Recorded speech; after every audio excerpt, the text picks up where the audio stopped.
Episodes like these are like the perfect definition of tragedy plus romance, because for the most part, this episode was dominated by these two lovebirds trying to push him away by pretending that she loves him, as she slowly realizes that, hey, maybe she actually is having feelings develop for him, as he probably realizes what she's doing, so he leads her on to the point where she casually admits how flustered and how much her heart races, as you have Ruthven after the credit scene of last week's episode confirms that he was up to no good. And I didn't really touch upon it last week's video because it just kind of felt like naturally this episode should be dominated by that more so. So I was actually kind of expecting that the cute and fun moments would be a very small portion and the Noe content with Ruthven was going to be like the dominating factor. But I think they did a good job at like getting you convinced nothing too explosive would happen. And then it did, and you're like, oh shit, we probably should have saw him attacking Noe coming, but it almost felt like maybe he would be like the one character who would be okay given the circumstances,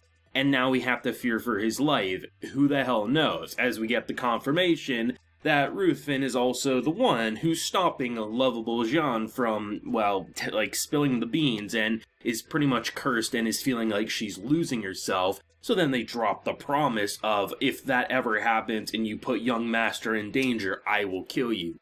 True love, I suppose, but this was a very entertaining episode with some beautiful romantic lighting and backdrops. I mean, if you like the cute, if you like the adorable, this episode had a ton of them. But I mean, the dramatic when it was there, the little glimpses, definitely sets up an explosive finale for Core 1 as we wait for next year in January for Core 2. And I have to say, Ruthven is definitely living up to my expectations. I know there was a lot of people shocked that I didn't talk about it last week because it turned out he was actually the one responsible for that crazy lunatic, and, you know, it's a big moment. But to me, like, it would be more shocking if Noe was behind, like, saving the crazy doctor or something like that. So someone who just gave me the vibes of either he would be their greatest ally or greatest enemy turned out to be a great enemy wasn't really shocking, but I'm glad it went that direction because he's definitely someone who feels very vampire-oriented. Based on the question he dropped on Noe,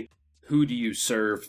Humans, vampires, and Noe being like, you know, neither one's my enemy or really my friends. I like them both equally, so if someone hurts someone I care about, that's therefore my enemy. I don't really discriminate. So it feels more like he was hoping for a vampire answer, otherwise he was going to kill him or attack him, and it'll be interesting to see how he gets out of that, because there's no way they kill Noe there, but at the same time, the only way I see him surviving that situation is because Ruthven wants, so he probably sucked enough blood to knock him out, bring him back to the chambers, torture him, something like that, maybe a rescue mission, something like that can make sense for sure. But it's not looking good. It really, really isn't, especially because he really made Noe drop his guard. He was talking about how he reminds him of his, sensei, and like he was just enjoying tea time. And it was, I was expecting something, and even knowing the after the credit scene of last week, I still wasn't exactly expecting a jump. I was expecting, even though I wasn't thinking about it, but him passing out from the tea or whatever he was consuming, that makes sense. Like, that doesn't shock me. But the attack does, because it just doesn't feel like naturally that would happen just yet. More of a buy your time situation, but he just completely exposed himself. And for a scene that's simply just in a cafe, nothing extraordinary about it, quite a few wide shots. I mean, there's a lot of animation directors working on this episode, but it still turned out pretty damn good, I have to say, in terms of visuals. But really, a scene with two characters, very polar opposite, but pretending to be pals, turned out to be one of the more engaging scenes that I think this show has had going for it. And I really think it helps because, we did have 3/4 of this episode, maybe even a bit more, dominated by the cute romantic energy of, is she getting Stockholm Syndrome? Is this true love brewing? What's going to happen next? As you have all the funny faces and the spectators in the distance, all getting you to get convinced that something will happen. It just won't happen this episode. And really, I mean, up until the moment he asked the question, who's your enemy? I was thinking, okay, this scene will carry on into next week. I was actually expecting something along the lines of, like, him asking that question, and then the credits roll, right? A cliffhanger. Oh shit. Noe says the wrong thing, he's done for. And no, they just commit to it this episode. And honestly, it'll be interesting. I mean, we look at a girl almost lose it on a kid, and ultimately we got that kinky scene at the end there, as we also have romantic and, like, tragedy kind of poured onto it. But I mean, she definitely has stayed loyal to only drinking his blood, but at the same time, if he's not around, she really can lose it. And it's feeling like that promise might actually have to happen, and we know he would do it. And that's what's interesting. I really expect them to drop a giant bombshell next week, because given how they've done cliffhangers after the credit scenes, this and that, I don't see them leaving us off for 3 months, not having something explosive happen, potentially character dying, oh my god, is a character gonna die?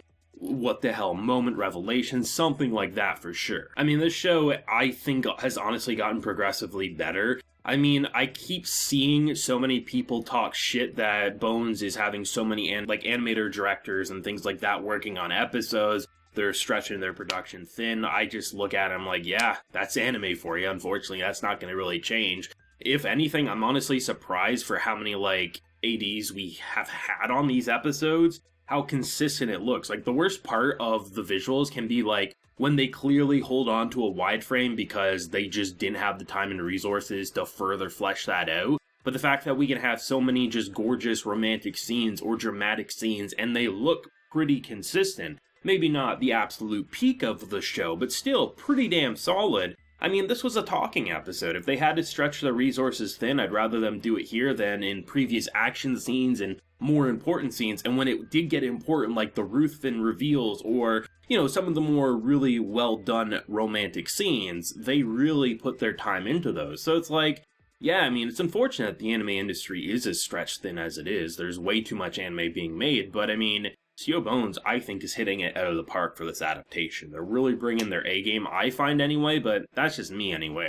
I've seen a lot of hate thrown towards this, and I'm kind of wondering if it's a My Hero Academia community thing where they're just mad that maybe certain scenes in this show are getting more attention than maybe My Hero Acca. I'm not sure, but either way, I think you'd be hard-pressed to find someone with a convincing argument as why this is a trash production, as I've seen some people throw out there, because I think it's definitely high quality. Couple of bumps, but I mean, those always gets touched up in the BD releases anyway. But let me know your thoughts on this week's episode. I mean, definitely a very cute episode with a dramatic side for sure, so whatever you're feeling about it, let me know down below. Leave a like if you enjoyed, and subscribe if you're new around here. So until next time, everyone, please take care and have a good one.